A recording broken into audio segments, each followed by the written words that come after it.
오늘 저는 여러분과 함께 나는 부활이요 생명이니 이와 같은 예수 그리스도의 말씀을 통해서 은혜를 받고자 합니다.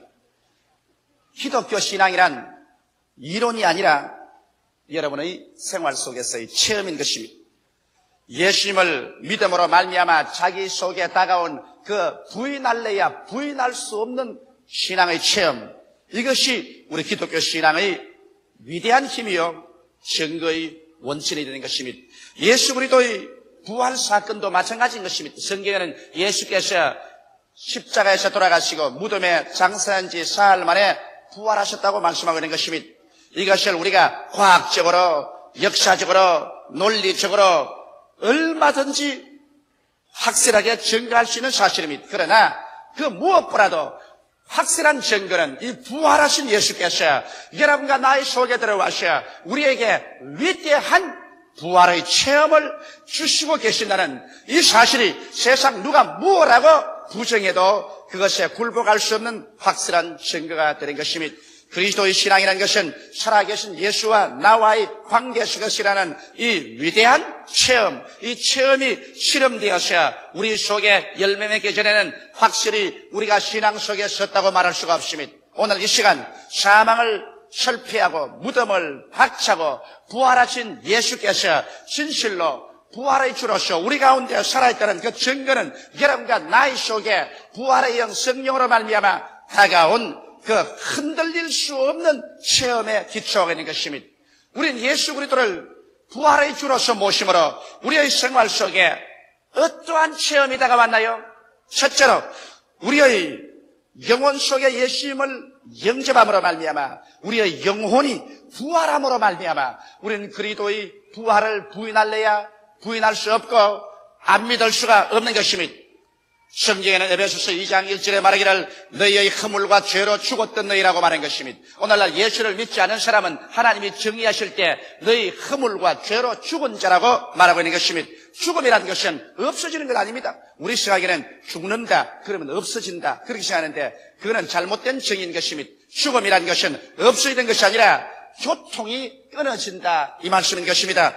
여러분 샘물이 활활 흘러내릴 때는 그 물이 살아있는 물입니다. 생수입니다. 그러나 만일 샘물이 끊어져서 옹달아 뭉쳐지면 그것은 썩은 물이 되고 죽은 물이 되고 마는 것입니다. 어떠한 가정도 부부 간에 교통이 끊어집니다. 서로 논쟁하고 아내와 남편 간에 그만 교통이 끊어져 버리고 말면은 그 부부 간의 결혼 생활은 죽은 결혼이요 그 가정은 죽어버리고 마는 것입니다. 여러분 사람이 살았다 할 때는 서로 말하고 대화를 통해서 교통이 이루어집니다만 사람이 죽었다는 것은 죽고 나면 불러도 대답하지 아니하고 울어도 사랑해도 반응이 없습니다. 그러므로 교통이 끊어질 때 죽었다고 말하는 것입니다. 성경에는 하나님께서 에덴 동산에 아담과 하와를 두시고 보기에도 아름답고 먹기에도 좋은 실과를 나게 하시고 동산 중앙에 선악을 하는 실과 하나님의 주권을 상징하는 실과를 주께서 만드시고 아담에게 명령하시기를 동산의 모든 실과는 다 먹되 선악을 하는 실과는 먹지 마라. 먹는 날에는 반드시 죽으리라고 말씀하셨습니다. 그런데 사탄의 꾀임을 받아서 육신의 정욕 때문에 하와와 함께 아담은 하나님의 뜻을 반역하고 하나님의 권위를 짓밟고 그 선악을 하는 실과를 따먹었습니다. 그렇다고 해서 아담과 하와가 그 자리에서 육체적으로 당장 죽었나요? 죽지 않았습니다. 까먹고 난 다음에도 아담과 하와는 그 900여 년을 살았습니다. 그러면 성경에 선악을 하는 실과를 먹는 날에는 반드시 죽으리라고 했는데 왜 안 죽었나요? 아담과 하와는 죽었습니다. 언제 죽었나요? 하나님의 형상과 모양대로 지음받은 것이 인간입니다. 인간은 이 육체라는 하나의 흙집을 덮어쓰고 사는 영원한 존재인 것입니다. 그러므로 속사람이 참 사람이고 그 사람은 육체의 집에 불과한 것입니다. 그런데 이 장막집을 거처로 삼고 사는 그 속사람이 하나님을 반역하자 말자 죽어버렸습니다. 다시 말하면 하나님과의 교제가 끊어지고 말한 것입니다. 이제는 하나님께서 아담에게 말할 수 없게 되었고 아담도 하나님께 말할 수 없게 된 것은 죄악으로 말미암아 하나님과 사람 사이가 분리되어 버리고 말한 것입니다. 그 결과로서 분리된 확실한 증거로 하나님과 교제하던 에덴 성전에서 아담과 하와가 쫓겨나서 그래서 그런 하나님 교제함이 없이 인간의 이성을 의지하고 육체의 노동으로서 살 수밖에 없었습니다. 그때부터 시작해서 오늘날까지 사람들은 죄 때문에 하나님과의 교제가 끊어져 버리고 마는 것입니다. 여러분, 결과로 천국으로 열린 창문인 영이 죽음으로 말미암아서 하늘로 향한 창문이 닫힌 결과로 이제 하나님과의 교제는 완전히 상실되어 버리고 마는 것입니다. 하나님께서 말씀을 하셔도 우리에게 교통되지 아니하고 우리가 부르짖어도 하나님께 상달되지 아니하는 것은 이제는 영적으로 죽어버렸기 때문인 것입니다. 이러므로 오늘 세상이 무신론자가 되고 하나님이 어디 있느냐, 하나님을 믿지 말고 내 주먹을 믿으라, 이렇게 하는 이유가 있습니다. 왜? 그들은 아무리 세상에 유식하고 학문이 많고 박사가 되더라도 그 인간의 지식으로 말미암아서는 하나님을 알 수도 없고 깨달을 수도 없는 것은 하나님을 알 수 있는 영적인 세계의 교제가 끊어져 버리기 때문인 것입니다. 눈이 없는 사람은 빛에 대한 인식을 할 수가 없습니다. 고막이 없는 사람은 음악의 선율에 대한 인식을 할 수가 없는 것입니다. 이 냄새 맡는 감각을 잃어버린 사람은 아무런 향기가 있어도 향기를 맡을 수가 없습니다. 이와 같이 영이 죽어버린 사람, 영적으로 하나님과의 교제가 끊어진 사람은 하나님이 우주에 계셔서 천지 만물을 지으시고 일반적인 자연 만물을 통해서 하나님이 자신을 계시하고 계셔도 이것을 깨달아 알 도리가 없는 것입니다. 철저히 죄와 허물로 말미암아 죽어버린 것입니다. 이렇기 때문에 이 세상에 하나님을 모르는 사람에게 아무리 하나님이 살아계시다고 증거한다고 하더라도 이것은 눈이 없는 사람에게 적주황, 황록청, 남자의 이 무지개의 색깔을 설명하는 것과 다름이 없습니다. 아무리 설명해도 거기에 대한 개념을 가질 수 없는 것처럼 여러분, 영이 죽은 사람에게 아무리 하나님에 대해서 이야기해도 하나님에 대한 개념을 가질 수 없습니다. 그러면 어떻게 할까요? 죄와 허물로 죽은 우리를 하나님께서는 살려놓을 수 있는 길을 발견해 주십니다. 이것이 바로 예수님께서 오셔서 십자가에 못 박여 피를 흘리고 죽으심으로 말미암아 인류의 죄악을 청산함으로 하나님과 사람 사이에 막힌 담을 허시고 그 보혈을 통하여 하나님께서 성령을 보내셔서 우리를 죄악의 잠에서 깨뜨리는 것입니다. 긍휼의 풍성한 하나님이 우리를 사랑하신 그 큰 사랑을 인하여 허물로 죽은 우리를 그리스도와 함께 살리셨다고 말씀하신 것입니다. 그러므로 오늘날에 와서 우리가 예수 그리스도를 성령의 감동으로 말미암아 내 구주로 믿게 되자마자 나의 죽은 영혼 속에 부활의 역사가 일어나기 시작하는 것입니다. 그리스도의 부활의 생명이 내 영혼 속에 들어오자마자 영의 눈이 열리고 영의 귀가 열리고 영의 입이 열리고 영의 활동력이 시작하는 것입니다. 그래서 하나님이 계신 것을 알게 되고 그 아들 예수께서 내 구주가 되신 것을 알게 되는 것입니다.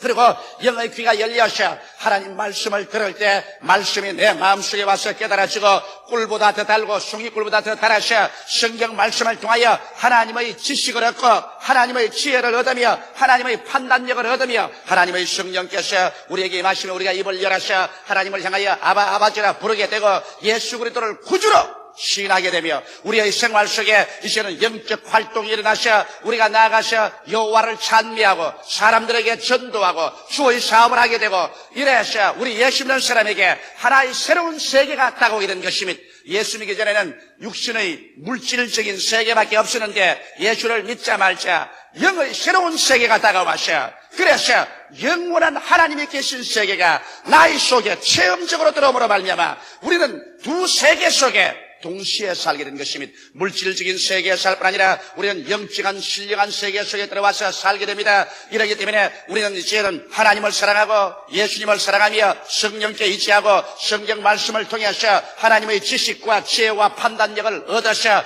하나님의 말씀으로 우리가 살게 되고 우리의 생활이 주님 중심으로 하늘나라를 향해서 살게 되는 위대한 삶의 부활이 우리에게 다가오게 되는 것입니다.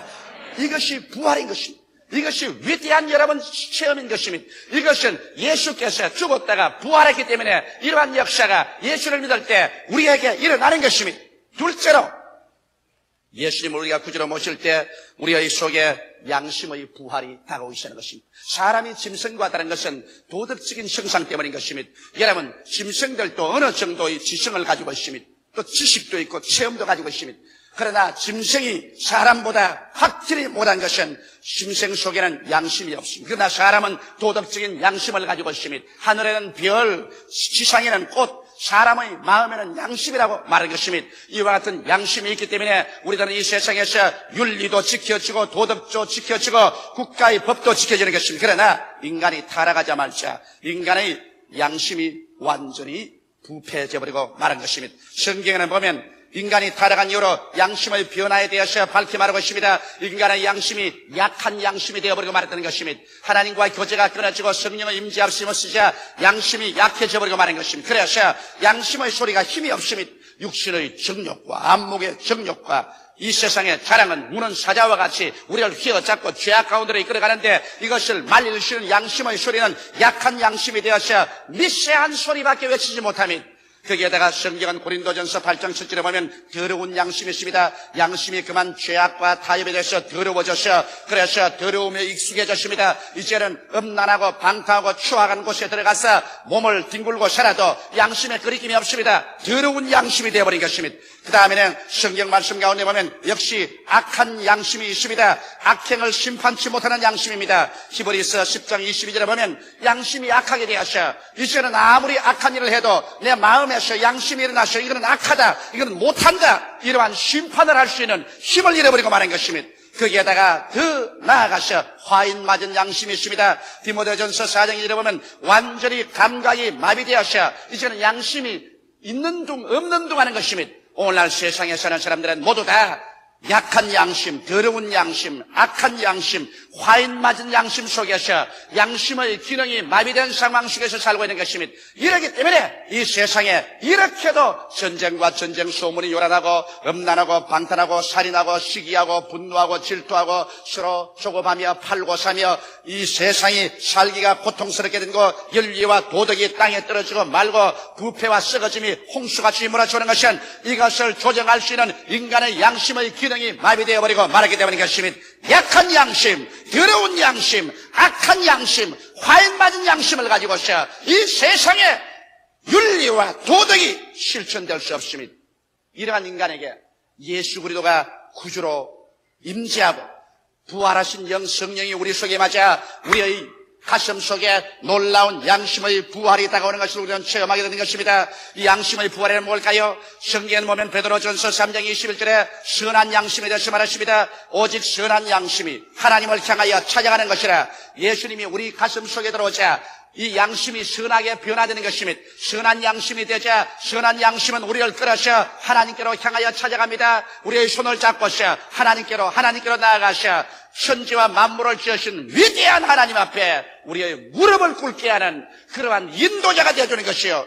부활의 예수께서 우리 속에 들어오자마자 청결한 양심이 부활합니다. 죄의 더러움을 심판하는 청결한 양심이 부활해서 여러분과 내 마음을 회개하게 만들어주는 것입니다. 그래서 죄악의 모든 더러움에서 우리 자신을 씻고 정결하게 되는 이와 같은 역사가 일어나는 것입니다. 이것은 디모데후서 1장 3절에 분명하게 말하고 있습니다. 디모데전서 1장 19절에 보면 그 다음엔 착한 양심이 생겨납니다. 무법과 불의를 꾸짖고 믿음과 순종을 가져오는 착한 양심이 마음속에 부활해서 일어나는 것입니다. 선한 양심, 정결한 양심, 착한 양심이 우리 마음속에 부활해서 일어나면 이 양심의 위대한 능력을 통해서 우리들은 이제 하나님을 찾게 되고 그리고 회개하고 죄를 멀리하고 청결한 양심을 갖게 되고 착한 양심을 통해서 무법과 불의를 꾸짖고 믿음과 순종을 가져오며 윤리와 도덕을 따라서 살 수 있는 위대한 생명의 부활이 우리의 양심 속에 일어나게 되는 것입니다. 이렇기 때문에 오늘날 물질 만능의 세계 속에서 여러분 젊은 청년들, 오늘날 우리 중년에 이런 사람들, 노년들 누구를 알 것 없이 이 혼탁한 세상 속에서 개인이나 가정이나 사회나 국가가 잘 살려면 양심의 부활이 다가와야 되는 것입니다. 양심이 부활하지 않냐고는 아무리 지식을 많이 얻으면 교활하고 악한 지식을 가진 사람이 되고 마는 것입니다. 여러분 양심의 부활이 없이 물질적으로 부흥하면 허랑 방탕 음란의 동안이가 되어버리고 마는 것입니다. 우리에게 필요한 것은 오늘날 위대한 양심의 부활이 오늘 지식의 팽창과 물질적인 부흥과 동행하지 아니하면 우리의 삶은 비참하게 되어버리고 마는 것입니다. 반드시 교육을 많이 받았다고 그 사람이 잘 사는 사람 되는 것 아닙니다. 그 나라가 물질적으로 부강하게 되었다고 위대한 나라, 잘 사는 나라가 되는 법이 없습니다. 위대한 양심의 부활이 없이 이러한 일은 일어날 수가 없는 것입니다. 이러므로 악한 양심, 더러운 양심, 그리고 약한 양심, 화인 맞은 양심에서 우리는 예수 그리스도로 말미암아 그 옛 양심을 벗어버리고 선한 양심, 순결한 양심, 착한 양심으로 변화되어야 비로소 이 양심을 가지고서 이 방대한 지식과 물질적인 부흥의 세계 속에서 이것을 올바르게 잡고 하나님을 찾아가며 그리고 청결한 삶을 살며 나아가서 무목과 불의를 제끼고 믿음 순종을 가지고 윤리와 도덕적인 아름다운 삶을 살 수 있는 것입니다. 그러므로 진실로 예수 그리스도 앞에 우리가 무릎을 꿇어 기도하고 우리 마음속에 부활의 영광이 들어와서 부활의 양심이 되어야만 하는 것입니다. 셋째로 참 지식을 이해하는 지혜의 부활이 우리에게 다가오는 것입니다. 여러분, 이 세상에 사는 모든 지식이란 눈으로 보고 귀로 듣고 냄새 맡고 맛보고 손으로 만져서 체험하는 것을 이론으로 추리해서 조직화한 것이 인간 지식이기 때문에 세상의 지식이란 물질이 있는 한도 내에서밖에 지식이 없습니다. 그 이외에 물질 세계 저 건너편의 것은 모릅니다. 여러분, 성경 로마서 1장 22절 23절에 스스로 지어 있다나 우준하게 되어 썩어지지 아니하는 하나님의 영광을 썩어질 사람과 금수와 버러지 현상의 우상으로 바꾸었다고 말하는 것입니다. 세상의 종교들이 이와 같이 살아계신 하나님의 영광을 못 보기 때문에 인간의 지식으로 말미암아 우상을 만들어서 우상을 섬기는 이 어리석음 속에 빠지는 것입니다. 그렇지 않으면 세상의 지혜라는 것은 고린도전서 1장 18절에 십자가의 도가 멸망하는 자들에게는 미련한 것이요 구원은 우리에게는 하나님의 능력이라고 말했는데, 이 세상사한 지식으로서는 예수께서 하나님의 아들이신 것과 그 십자가에 죽었다가 부활한 것이 우리를 구원하는 하나님의 위대한 은총과 사랑이라는 것을 깨닫지 못하기 때문에 세상의 지혜나 지식은 멸망하는 지혜와 지식인 것입니다. 이 세상에 선생이 어디 있으며 변사가 어디 있으며 지혜 있는 자가 어디 있냐고 바울은 탄식했습니다. 사람의 지식으로서 사람의 지혜로서 하나님을 알지 못함으로 하나님은 지혜, 지식을 인간적인 것으로 멸하시고 전도의 어리석은 것으로 사람들을 구원하시기를 기뻐하신다고 말씀한 것입니다. 그러므로 오늘날 참 지식의 부활은 예수께서 우리의 구주된 것을 믿고서 부활한 예수를 우리의 가슴 속에 모셔들을 때 예수님으로 말미암아 이제는 계시적인 지식으로 우리에게 다가오는 것입니다. 부활한 예수님이 주시는 지식, 이것은 마태복음 11장 27절에 예수님이 친히 말씀하셨습니다. 내 아버지께서 모든 것을 내게 주셨으니 아버지 외에는 아들을 아는 자가 없고 아들과 또 아들 소원대로 계시를 받는 자 외에는 아버지를 아는 자가 없느니라. 이 세상에 아들과 아들의 소원대로 계시를 받지 않고는 아버지를 아는 자가 없습니다. 인간의 과학이나 철학이나 연구를 통해서 아버지를 알아요. 천만에요. 주는 그리스도시요 살아계신 하나님의 아들이라고 베드로가 고백할 때 예수께서 말씀하기를 바요나 시몬아 내가 보겠도다. 이것을 내게 알게 한 것은 혈과 육이 아니요 하늘에 계신 내 아버지가 알게 하시느니라고 말씀하신 것입니다. 이렇기 때문에 참 지식이란 여러분 성령으로 말미암아 우리에게 주신 계시적인 지식, 이것은 세월이 흘러가도 변하지 않냐고, 역사가 변천해도 변하지 않습니다. 사람이 변해도 변하지 않습니다. 새하늘이 무너지고 이 땅이 꺼져도 1.1핵도 변하지 않은 이 진리의 말씀, 이 영생의 말씀은 성령께서 오셔야 우리에게 깨달아주는 것입니다. 성령은 바로 예수님의 부활의 영인 것입니다. 그리스도께서 부활하셔서 우리 속에 들어오심으로 말미암아 우리의 지식을, 우리의 지혜를 부활시켜서, 그래서 감각적인 지식에서 영원한 계시적인 지식을 깨달아 알 수 있도록, 일시적인 지식에서 영원한 지식을 얻을 수 있도록, 그리고 세상적인 지식에서 영원한 지식을 얻을 수 있도록 주님께서 이끌어주는 것입니다. 이러므로 오늘날 주님이 주신 그 위대한 은총으로 말미암아 우리는 참 지혜와 참 지식과 참 판단력을 얻어서 이 세상에 살 수 있습니다. 사람의 떡으로만 살 것이 아니요 하나님의 입으로 나오는 모든 말씀으로 살 것이라고 했는데, 하나님의 말씀은 바로 하나님의 지혜요 하나님의 지식이요 하나님의 판단적인 것입니다. 이러므로 우리가 사람이 하나님의 능력으로 살 수 있는 길이 바로 우리에게 열려진 것입니다. 참 지식을 이해하는 지혜의 부활, 이것은 예수께서 우리 속에 오므로 말미암아 우리가 체험하고도 남음이 있는 것입니다. 나는 놀라운 간증을 하나 읽었어요. 우리 교회 자매님 한 분이 조카를 맡아놓았는데 4살짜리 조카를 아침밥 하다가 보니까 밖에 나가버렸습니다.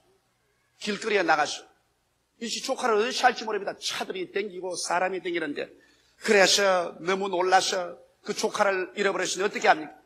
그만 밥하다가 말고 뛰쳐나갔습니다. 그래서 조카를 찾으려고 파출소에 들어가고 이리 뛰고 저리 뛰니 그 많은 사람 가운데 조카가 어디인지 어떻게 합니까? 그래서 그만 그 자리에 기도를 했습니다. 하나님, 이 조카를 내가 맡았는데 4살짜리 조카를 잊어버렸으니 이 말도 잘못하는 건 어떻게 합니까? 하나님이여 도와주소서. 그러니까 성령께서 마음속에 이런 생각을 주시면 버스를 타고 가라. 버스를 타고 가라. 4살짜리 조카가 나갔는데 나는 버스 타고 어디로 가자 말입니까? 그러나 버스가 오기에 그걸 들렁 탔어요. 타고 버스 창문 밖을 내다보고 있으니까 버스가 덜컹덜컹 몇 정류장을 지나가면서 고려대학 앞을 지나가는데 상당히 그 길거리에 4살짜리 조카가 걸어가고 있더랍니다. 걸어가고. 그래서 불이 나게 버스에서 내려서 그 조카를 찾았어요. 4살짜리 조카가 아침에 일어나서 자기 집에 간다고 정처 없이 걸어간 것이 고려대학 앞까지 걸어갔어요. 그걸 하나님 성령만이 아시지. 그걸 다른 데서 찾으시면 그 애를 잃어버리고 말할 것인데 버스를 타라. 버스를 타라 해서 버스 타고 가다가 애를 찾았어요. 이 놀라운 기적 아닙니까? 하나님의 지혜와 지식이 아닌 것입니까? 부활하신 그리스도가 우리와 같이 계시면 우리가 기도하고 믿고 생활할 때 하나님의 지혜, 하나님의 지식, 하나님의 판단력을 주시는 것입니다.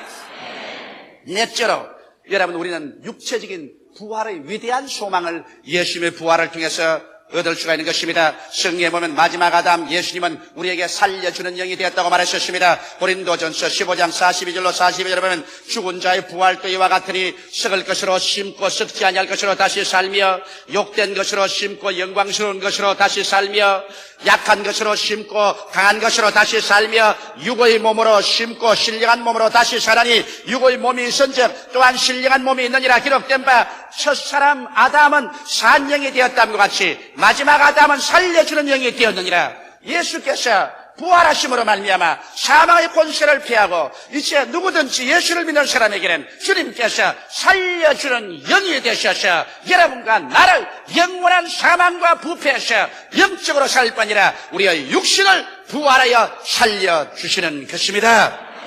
이러므로 여러분 생각해 보십시오. 여러분과 내가 일시에 변화를 바라셔 우리의 모든 몸이 영광스러운 몸으로 강한 몸으로 신령한 몸으로 변화되어 가지고서 눈 깜박할 사이에 번개불같이 이쪽 하늘에서 저쪽 하늘까지 날아갈 수가 있고 우리는 다시 앓는 것이나 고가는 것이나 죽는 것이나 이별하는 것이 없는 이러한 삶을 얻게 될 때 얼마나 큰 영광이겠습니까? 바로 이것을 예수께서 이루시기 위해서 그 몸으로 인간을 구원하시기 위하여 십자가에 못 박여 죄를 청산하시고 신이 죽음에 들어가셔서 무덤에 들어갔다가 사망을 철폐하고 무덤의 문을 무너뜨려버리고 주께서 영원한 생명의 영광 첫 열매로서 부활하고 말한 것입니다.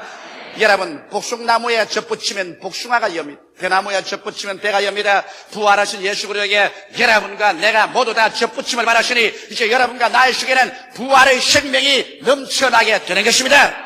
이러므로 우리는 다 잠잘 것이 아닙니다. 고린도전서 15장 51절로 58절에 보면 보라 내가 너희에게 비밀을 말하노니 우리가 다 잠잘 것이 아니요 마지막 나팔에 순식간에 호련히 다 변화하리니 나팔 소리가 나매 죽은 자들이 썩지 아니할 것으로 다시 살고 우리도 변화하리라. 이 썩을 것이 불갑을 썩지 아니할 것을 입겠고 이 죽을 것이 죽지 아니함을 입으리로다. 이 썩을 것이 썩지 아니함을 입고 이 죽을 것이 죽지 아니함을 입을 때는 사망이 이김의 상킴받으리라고 기록한 말씀이 응하리라. 사망아 너희 이기는 것이 어디느냐. 사망아 너희 쏘는 것이 어디느냐. 사망을 쏘는 것은 죄요 죄의 권능은 율법이라. 우리 주 예수 그리스도로 말미암아 우리에게 이김을 주시는 하나님께 감사하노니 그러므로 내 사랑하는 형제들아 견고하여 흔들리지 말며 항상 주의 일에 더욱 힘쓰는 자들이 되라. 이는 너희 수고가 주 안에서 헛되지 않은 줄 알미니라. 여러분과 나는 행인과 나그네와 같이 이 땅에서 살고 있습니다. 여러분과 나는 장막집입니다. 장막집은 바람 불고 비 오면 무너져버리고 마는 것입니다. 그러나 성경은 우리에게 밝히 말씀하기를 땅에 있는 장막집이 무너지면 손으로 짓지 아니하는 영원한 집이 우리에게 있는 것을 안다고 바울은 담대히 말하셨습니다. 예수님께서는 또 우리에게 말씀하기를 너희는 마음에 근심하지 말라. 하나님을 믿으니 또 나를 믿어라. 내 아버지 집에 있을 곳이 많도다. 그렇지 않으면 너희에게 일러시리라. 내가 너희를 위하여 처소를 예비하러 가노니 가서 처소를 예비하면 다시 와서 나 있는 곳에 너희도 함께 있게 하려고 말씀하신 것입니다. 이러므로 우리는 겁날 것이 없습니다. 이 세상이 포연으로 자욱하고 피의 강, 시체의 산이 되어가고 전쟁과 전쟁 소문이 하루도 없는 날이 없고 온 세계가 경제적으로 흔들리고 자연 환경 속에 그리스도의 오실 징조가 뚜렷한 이 시대에 우리가 살고 있을 때 오늘 부활절을 맞이한 우리는 이미 심장하고 큰 기쁨으로 마음속에 우리의 신앙을 새롭게 해야 될 것입니다. 여러분과 나는 이제는 옛사람이 아닙니다. 우리는 흑암의 권세하셔 그리스도의 부활의 능력으로 건져내셔 하나님의 사랑의 아들 나라로 옮기셨습니다. 여러분과 나는 하나님의 택하신 족속이요 왕같은 제사장들이요 그 나라의 백성들이 되어버리고 마는 것입니다. 이러므로 이 세상에 살 동안에 하나님의 사자로서 예수 그리스도의 증언자로서 부활의 증거인으로서 우리의 가정에서 직장에서 우리의 사업장에서 생활터전에서 안전하서나 예수가 그리스도인 것을 증거하며 살아야만 될 것입니다. 이것이 우리 삶의 본업이 되어야 되고 무엇을 먹을까 무엇을 입을까 무엇을 마실까는 부업이 되어야 될 것입니다. 이제 주님께서 오시는 것입니다. 주의 나라가 우리에게 다가오는 것입니다. 인간의 역사는 이제는 도저히 다스릴 수 없는 고장난 자동차같이 곤두박질을 치고 가고 있는 것입니다. 이 낡은 인간의 역사가 마지막 절망에 취해서 속말에 부딪혀버리고 새롭고 광명하고 찬란한 새로운 역사가 전개되어 오는 것입니다. 이 세계 속에 참여하기 위해서는 예수가 내 구주인 것을 믿어야 하고 예수 그리스도의 부활한 영광을 받아들여서 여러분과 내 영혼이 부활하고 양심이 부활하고 우리의 지식이 부활하고 우리의 육체가 부활하는 위대한 부활의 생명 속에 참여하게 될 때 여러분은 이 영광스러운 새로운 역사에 참여하게 되는 것입니다. 주께서는 한 사람도 멸망하지 않고 모두 다 영생을 얻는 이 위대한 영광에 참여하기를 원하시고 계신 것입니다. 다 같이 고개숙여 기도드리겠습니다. 살아계신 하나님 우리 아버지, 예수께서 부활하셔서 사망을 철폐하시고 생명을 가져오게 되신 것을 감사합니다. 오늘 또 예수를 믿지 않는 사람이나 타락한 사람들은 자기 가슴 속에 사망의 무덤을 갖고 살고 있습니다. 죄악의 무덤, 질병의 무덤, 저주와 절망의 무덤, 죽음의 무덤, 절망의 무덤, 그 무덤 속에 살고 있습니다. 하나님 우리 아버지여 예수 이름으로 기도하오니 오늘 이 시간에 이 부활의 영광스러운 날에 모두 다 그 무덤에서 해방되어 나오게 도와주시옵소서. 나는 부활이요 생명이니 나를 믿는 자는 죽어도 살겠고 살아서 나를 믿는 자는 영원히 죽지 아니하려는 주의 영광을 받아들이게 하여 주시옵소서. 오 우리 아버지 하나님이 예수를 믿는 우리들은 우리 속에 영혼이 부활하고 양심이 부활하고 지식이 부활하고 육체가 부활해서 부활의 사람이 된 것을 다시 한번 확전하고 이 부활의 생명 속에서 그리스도의 모습을 더욱 닮아가는 우리들이 되게 하여 주옵소서. 예수님 이름 받들어 기도드리옵나이다. 아멘.